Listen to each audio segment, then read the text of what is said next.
On this episode of the Bronze Metalist Podcast, we talk about Tsunami Sea by Spiritbox.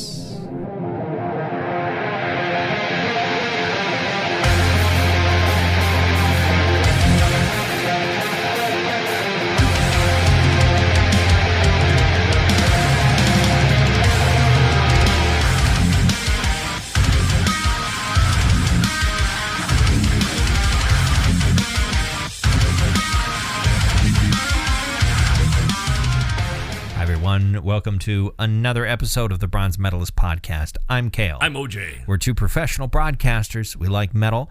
We like to talk about it. Normally during March, we talk about things that are not metal. But this year, we said, fuck it and fuck you. You're not our boss. And that's really to ourselves. Yeah. Yeah, not to you. We're not our own bosses. No. Right.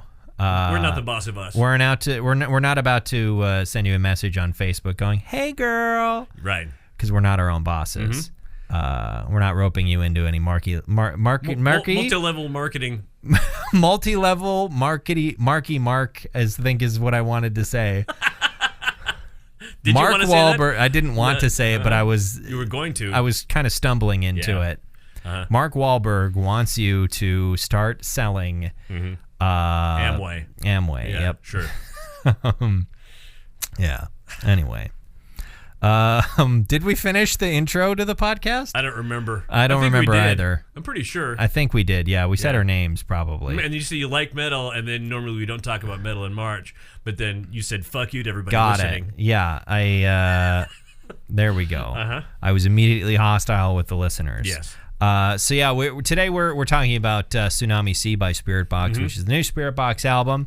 I think that's part of the reason why we were like, you know what, we're just going to talk about metal is because two awesome new metal albums came out in March, and they were too good not to talk about them. They're too good to wait until April to talk about them. So maybe we'll do some non-metal in April. I know you already have an idea. I have an idea. I have a couple of ideas. I have one idea it's going to, I don't know what word I'm going to beleaguer you a little bit.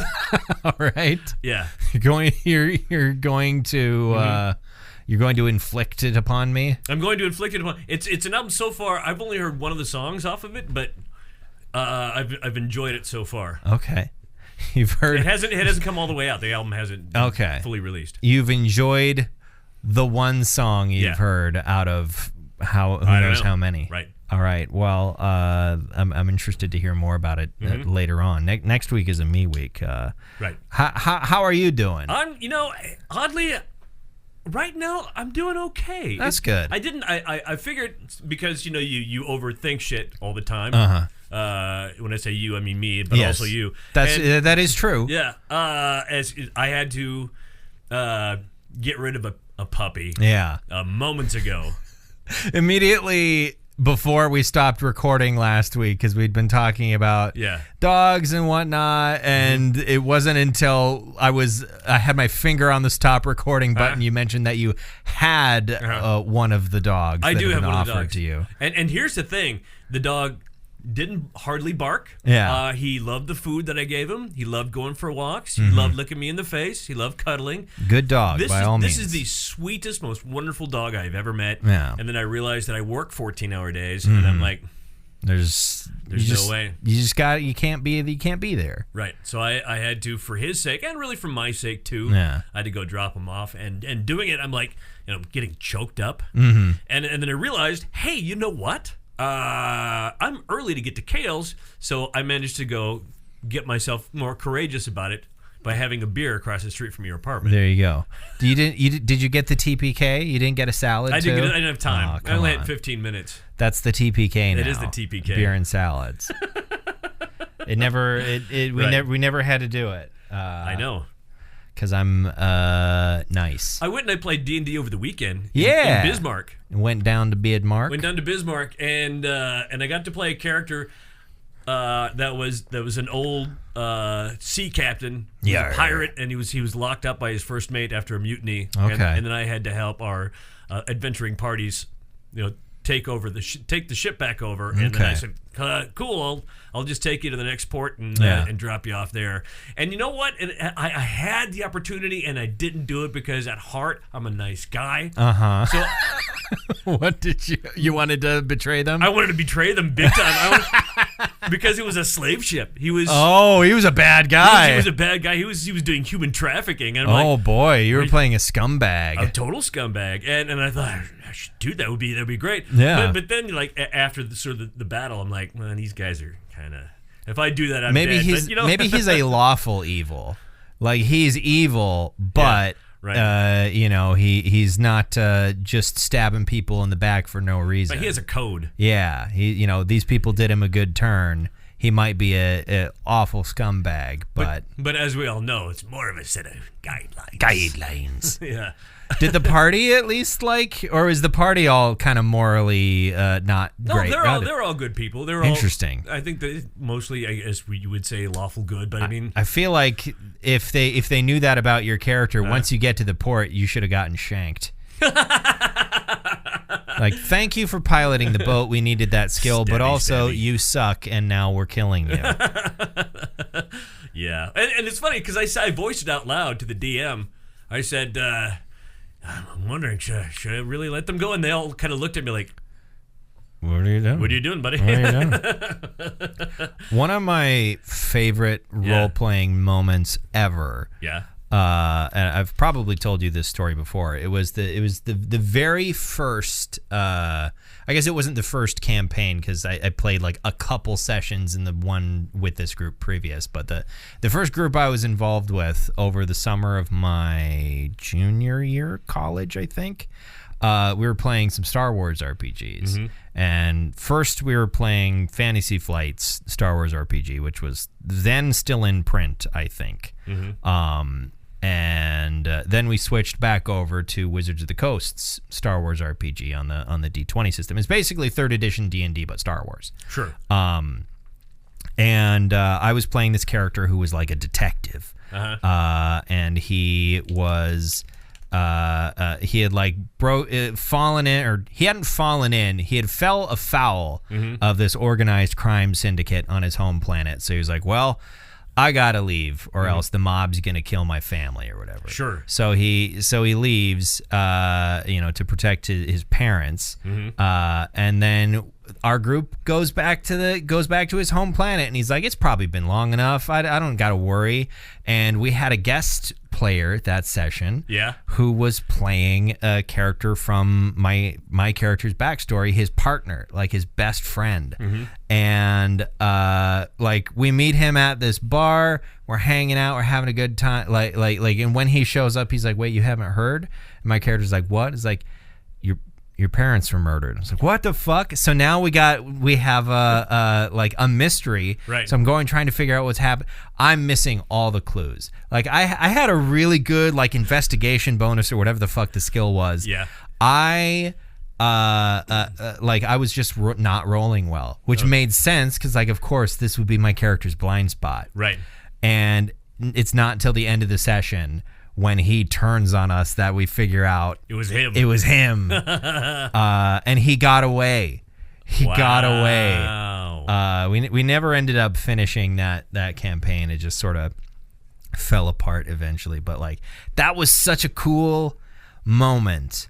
And it came from it was a genuine moment of surprise too, because my character hadn't put it together and I hadn't put it together either. Like I hadn't figured it out either until like that moment, and then all the pieces fell into place. Right. Mr. Policeman, I gave you all the clues. remember the snowman? Yeah. They noticed it was a Kobayashi mug. It was the TV, or the clock was. Never mind. What's that a reference to? It was going to be The Usual Suspects. Okay. Yeah. So a little bit of The Departed in there. Yeah. Yeah. Just some classic crime double crossings. Gosh, I haven't seen that in forever. The Departed. Yeah. The Departed. Because everybody's from Boston. Right. But yeah. I had a long weekend. for my birthday. Right. I went and got myself a big old breakfast, a little waffle on Saturday morning. A blue waffle? Nope. Nope. Okay. Nope. I know you've been around a lot longer than me, but you have to admit that's a fairly ancient internet reference. It is an ancient internet reference. And crazy. Yeah, and disgusting and awful. I got a normal waffle. Right. And I think the ham skillet at Homesteaders. Sure. Chunks of ham, hash browns, cheese, eggs, big old waffle. I had myself a good time. I more or less had myself a good time. I was there by myself, with your earbuds in. Well, because here's the thing, it's relatively close quarters. There's tables close to me, and I don't like, not only because I just find the noise unpleasant, I don't like basically kind of being forced to listen to other people's conversations. Right. Because I don't have, especially if they're not interesting to me somehow, which they're usually not going to be. I just feel like I'm eavesdropping, even though there's just sound happening around me, because I can't ignore them. I can't, I'm not mentally capable of zoning out. If there's sound near me, I'm listening to it. I can't help myself. So I popped in some headphones and was just listening to. I think I put on a Hammock album. Nice. Just because I was also facing the window, and so I was just listening to some nice, pretty ambient music. Which window? The one that goes to the highway, or the one that goes to the? It would have been on the northwest side of the building. Okay. So kind of facing the highway and out into the valley. Right. And in the direction of Burlington. Yeah, it was a good view. So I was just looking out the window, eating my food, but because I had my headphones in, trying not to listen to all the conversation around me, I would have to kind of interrupt myself when wait staff would walk by, so I wouldn't totally ignore them and look like a complete weirdo, which I'm sure I did anyway. Sure. But I don't think anybody really gives a shit, but still, I've dropped that act a long time ago. Yeah, I didn't want to seem like a bit of a dick, right? Where I'm I'm just ignoring the wait staff because I wanted to be a good customer, I guess. I don't know. But anyway, it was a good breakfast, a good waffle. And then I did nothing for the rest of the weekend. Really, no party or anything? Nope.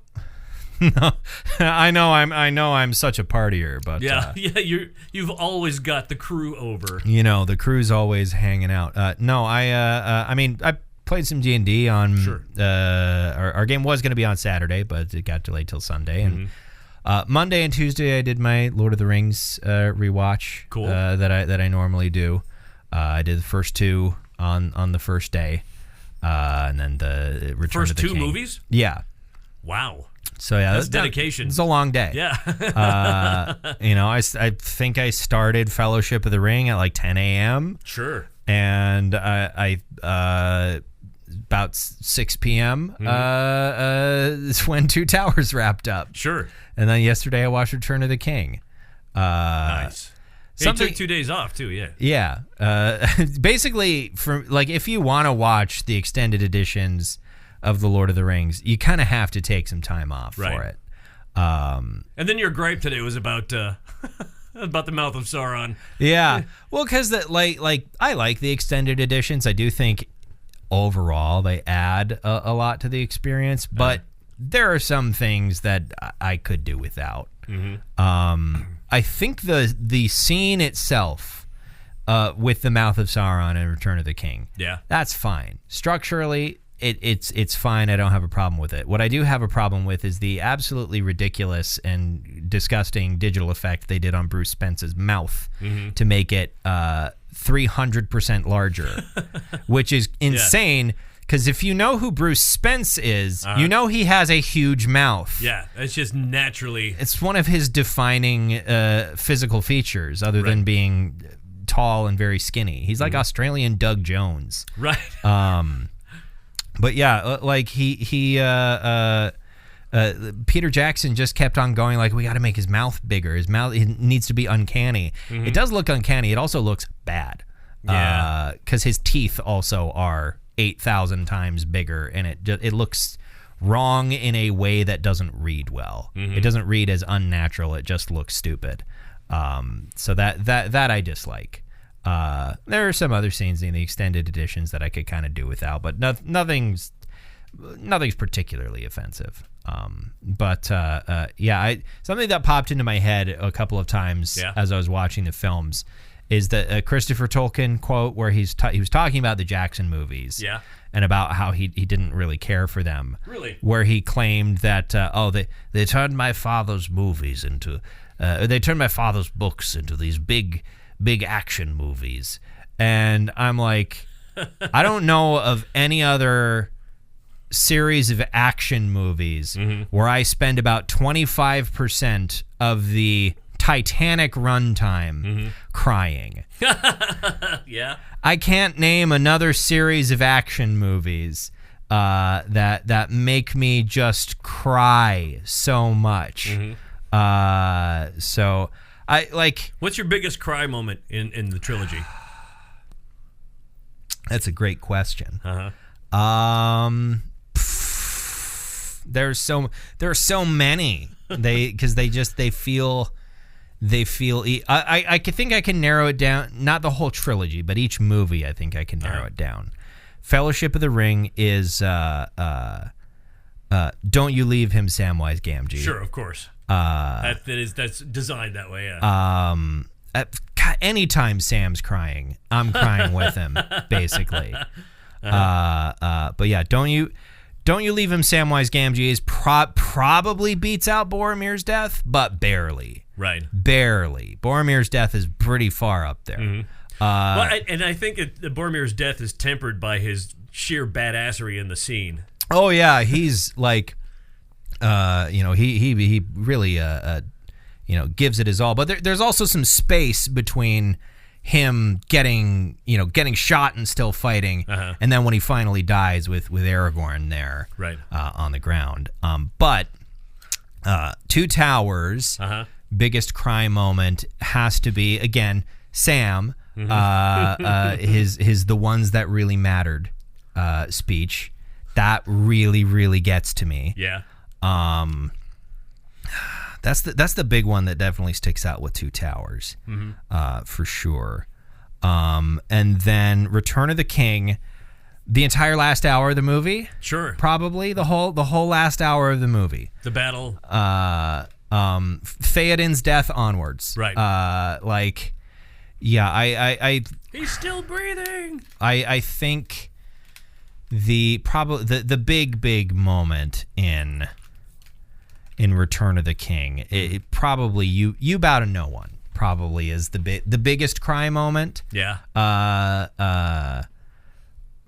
Frodo, there's a little bit there's the bittersweet part of Frodo leaving that takes a little bit of the sting out of it, but then for some reason when the credits start rolling and then Annie Lennox starts singing, it's all over. It opens back up. The floodgates just open back up. So I saw an interview recently with Elijah Wood, who by the way said that Andy Serkis is a badass because you see, of course, obviously it's a CGI character, Gollum. But he says Andy actually did most of that shit. Yeah, he was crawling around and scrabbling around on his hands and feet, climbing up rock faces and standing on ledges, jumping up and down. Like, I think I saw the raw footage of the scene where he's like chasing a fish down a stream. Where he's kind of juggling it. And he's trying to catch the fish and it keeps slipping out of his hands. And Andy Serkis was actually doing that, like in the mocap suit in a cold New Zealand mountain stream. God damn, dude. Yeah. But I adore those movies. They're no question my favorite movies, probably my favorite media. They're just so unbelievably important to me. I watch them annually as well, but I do it at Christmas time. Yeah. But it just dawned on me. Our gift schedule is the same as our Lord of the Rings schedule. It's a weird, a weird way for those things to line up. I remember when they first came out on DVD. Yeah. so many times waking up at sunrise to the menu. Just play, and it had been playing for hours. Yeah, because you'd fallen asleep right watching it. Yeah. But yeah, those movies are just so they're in my DNA. Yeah. Like, I remember being a very small child and watching Fellowship. I don't think we saw Fellowship of the Ring in the theaters. Really? I don't think we did. I don't think we saw it until it was on like home. Maybe not even home video. It might have been like a DirecTV pay-per-view thing or something that we watched. Did you have home box office? Not at that time, I think. No. I don't know if we had HBO at that time, but yeah, I remember being 5, watching Fellowship of the Ring for the first time. And yeah, just kind of growing up with those movies, and like, I think for a long time I was much more of a Star Wars kid. Sure. And as I've gotten older, like, the Lord of the Rings was always there. And I think the older I've gotten, the more I've sort of comprehended what those movies are about and the themes of those movies, right, and the how deep the well is with Tolkien. See, when I was a kid, I was also more of a fan of the Star Wars than the Lord of the Rings movies. But also, the Lord of the Rings movies when Didn't you were exist, a kid. Yeah. No, they did. Well, it was a cartoon. Yeah, the animated movie. Yeah. I guess it was that. There's the animated. Well, okay, because there's there's the Rankin and Bass Hobbit, right? And then they also did Return of the King. But who was the director that did? It was just The Lord of the Rings, and it was technically the first 2 movies in one, where the first 2 books. Yeah. Everything was the first 2 books. Sorry, where it was like weirdly rotoscoped.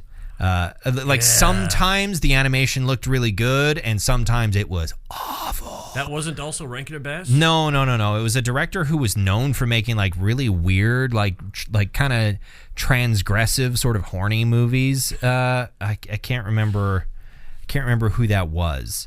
It wasn't Roger Corman, was it? No. No, it was a guy who was known for like. Give me a second here. 70s. Bakshi. Ralph Bakshi. Oh, sure. Made those that film, right? Which is weird. That was before he was the Karate Kid. Yes, it was before he was the Karate Kid. But yeah, Lord of the Rings, man. It's just a part of my DNA. It's just a big part of who I am, I guess. I don't know. I hear you. I don't know. I just don't have any interest in watching more of the Rings of Power, though. I just don't have any interest in it. Have you watched all of the first and second season? No. No? I watched the first season and went, never mind. I'm good. Even if the second season is better, which by most accounts it seems to be. It is. It seems that the second season is better, but yeah, I'm still like, there's only so much of what they set up in the first season that they could retcon. Right. Even if the writing improved, the bones of the story they set up are still there. Celeborn apparently being dead. Did they resolve that? Does Galadriel find out her husband's alive, or I don't remember now. See, so that's another thing about it. Not memorable. Not memorable. Yeah. Yeah. Or like the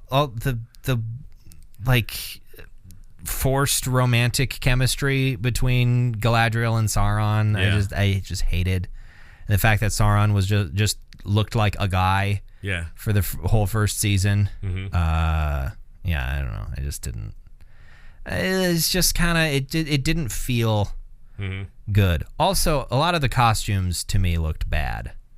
Especially all of the armor looked like it was made of PVC foam. It looked like props. It looked like cosplay. It was like Gwar as as Lord of the Rings prequel. The Númenórean armor bugged the ever living shit out of me. because it looked like it fit so horribly. The front of the breastplate was just completely flat, like it had no curve. It's like, if you want an arrow to penetrate your armor, that's how you build it, is make it completely flat in the front.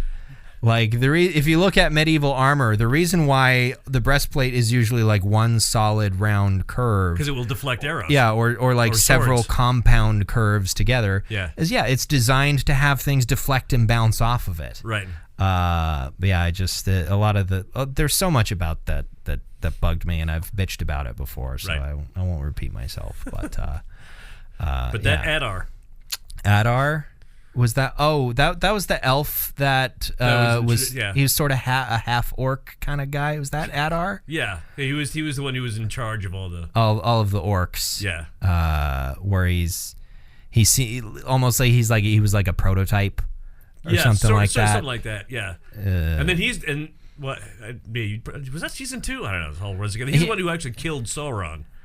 Which that's weird. Yeah, because Sauron didn't die. Well, no. In the source material, but he comes back. That's they contrived that for the show so they could have a character in charge of the orcs, so they could make the orcs relatable. Which they didn't. The monsters that you're supposed to fight, right. I mentioned this a little bit, where it's like there some modern fantasy shows have some really ham-fisted attempts to sort of inject likability into the villain. Or they have to make every villain has to have a motivation. They have to be likable in some way. Which is not to say that Sauron and the forces of darkness don't have any the orcs certainly don't. Sauron has some motivation, but his motivation is, I want everything to be exactly the way I want it to be. He's a control freak. That's basically his motivation. But the students from Our Redeemer's Christian School, they don't have any motivation. Yes. Yeah. But yeah, let's talk about something that I did like instead of something I didn't like. Spiritbox, Tsunami Sea.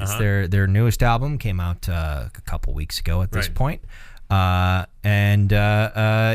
came out the same week as that Whitechapel album, which was just so forceful and intense that it sort of pummeled this album out of the way. Right. It demanded to be noticed. I was really excited about this album, and I really, really wanted to listen to it. And then that Whitechapel album came out that I was a little bit on the fence of am I going to enjoy them going back to their roots? I don't know. And then it just sort of sledgehammered its way into my life. Right. And I did indeed like it. But then I got back to this album and gave it a listen, and oh boy.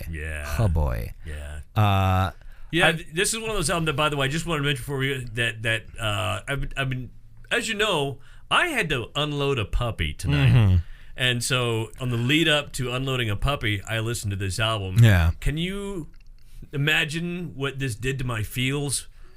Probably it got all up in there. I'm a wreck. I had to have a beer before I even came over here. For sure. But yeah, this album, I think in some ways, it's not particularly wild and out there for Spiritbox. It's not that different from Eternal Blue. No. But just giving me more of a thing I really loved, I'm not going to complain about. No complaints in any way whatsoever. It's more of them doing, I think, what they do best. I think they lean just a little bit harder into some of their softer side. It feels like I definitely did notice with the songs that I liked the most tended to be the softer ones, and the when title track and when I put them all together, I was like, oh, that's most of the album is songs that I would consider to be slightly softer. And what I mean by that is mostly just that Courtney does more clean singing on them than she does screams. Whereas sonically, those songs are a little bit more all over the place as far as how heavy the guitars are. Right. Some of those songs that she still does a lot of clean singing on are still pretty heavy guitar wise. But there's harmony in there. Yeah. There's a lot of really beautiful stuff on this album for sure. There's a strong nautical theme. Yeah. I guess I haven't looked into it too far. I don't know if there is a strong concept on this album other than the very clear sort of oceanic theme that it has to it. Like the EP that came out a couple years ago, that had a strong defined concept of a person that keeps on like living the same life over and over again. Right. Like that had a very specific story and concept to it. Whereas this, I don't know if it necessarily does. I think it's just more of a general theme. Yeah, it's just a theme that kind of ties it together and makes it into one piece. And provides some texture. I think there's lots of samples of crashing waves on here and that sort of thing, which I like. I don't know. It's pretty. What's prettier than the ocean? The sunrise. Next question. But yeah, does this album slap? I mean, yeah. Yeah, it does. It comes out of the gate. Slapping hard. 2 songs back to back, heavy pummeling Spiritbox songs. I feel like I think they kind of did that on Eternal Blue as well, where it almost makes me wonder if it's like a conscious choice to kind of like weed some people out almost. Of like, if you're listening to this album in order, if you can't handle these songs, if you can't handle us at our hardest, you don't deserve us at our softest. Oh my God. Is that what's going on? That's always bothered me. It's a stupid quote. It is a stupid quote. It's like, if you can't handle me at my worst, you don't deserve me at my best. Yeah. Like, I'll just find someone whose worst isn't so fucking bad. Find someone who isn't such an asshole. Yeah. I'm getting out of here.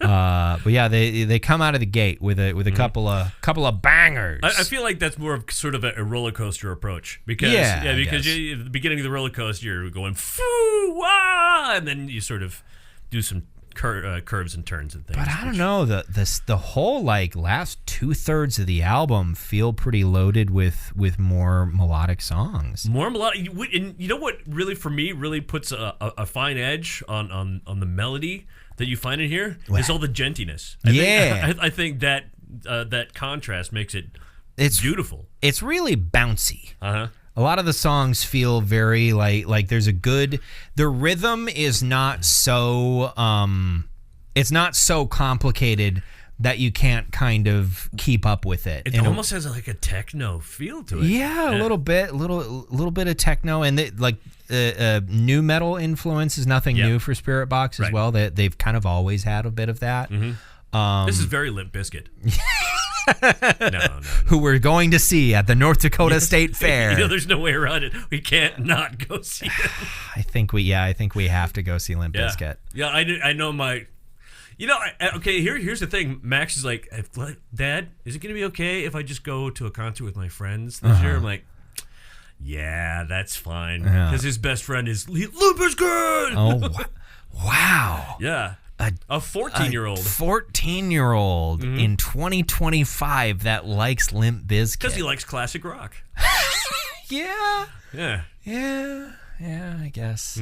I was like, my friends in high school loved Led Zeppelin. Like, man, holy shit, they haven't made an album in 15 years. And well, no, I guess 1979, so it would have been, never mind. You're old.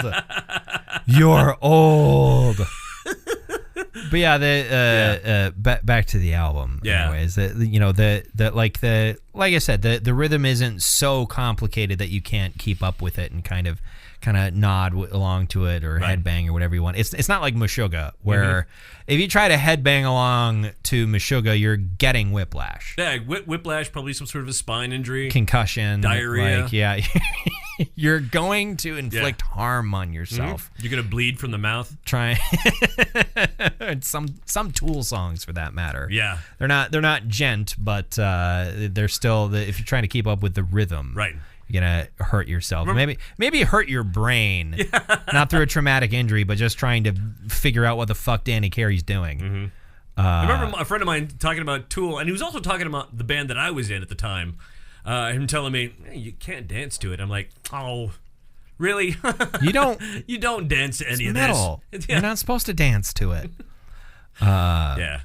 There's a great video, by the way. It came out a couple of months ago. Actually, almost a year ago at this point, I think, of Mike Portnoy learning how to play Numa by Tool. And like giving it his best attempt after, I think, 6 hours of trying to learn it. And that's a fantastic video of Mike Portnoy basically being tortured. Right. Can I just learn Numa instead?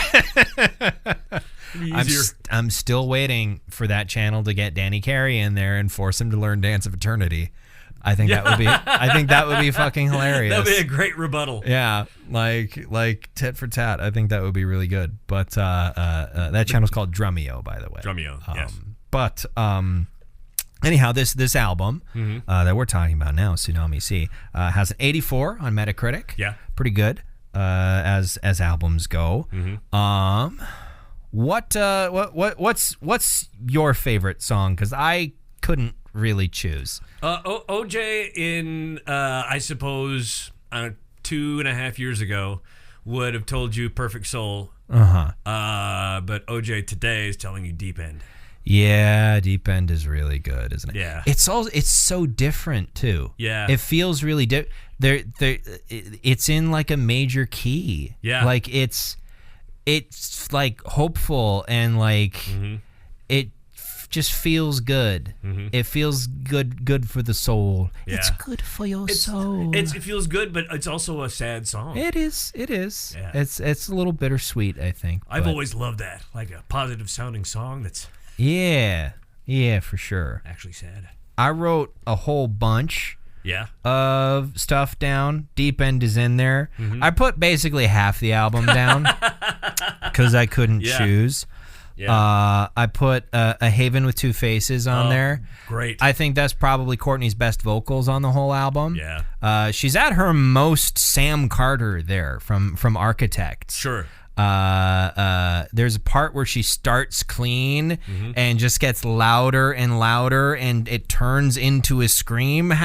That's a really cool moment. Yeah. I wrote that down. I wrote down Keep Sweet. Yes. I really liked Perfect Soul. I also really like and the title cut. I also really the title cut is so beautiful. The title cut is very good. Yeah. It did one of those things that other albums have done. We've talked about it where you're listening and you're making a note because when you're talking about this at some point in the future, what's my favorite song? Oh, this one's probably gonna be my favorite song. And then you get to the next song, you're like, that one's probably it's that one. Yeah. And then you get to the end, and you're like, yeah. Which one do I choose? But I don't know. I like them all. I like them all. I think they're all pretty good. I think this Poppy girl sure can sing. There we go. I got it out of the way. There you go. You got the joke out of the way. I did the joke. Actually, I think she's better. She is. Yeah. No, it's I liked Poppy. I like Poppy, but no, the Spiritbox I think is definitely. They're also a lot more focused. Yeah. Yeah. Poppy's kind of all over the place. She's feeling it out. That's sort of the point. She's just kind of doing whatever she wants. Right. Whereas, these guys have a thing. Yeah, they're focused. They got their sound, and it's this. It's still a broad sound, but it's very them. You don't have to get sexist. They got one of those broad sounds. You see? It's for the ladies, you know. I don't know why I'm turning into Jimmy Star. Why did they put a dame at the microphone? Well, I don't understand this new music. Why don't they play Buffalo Gals?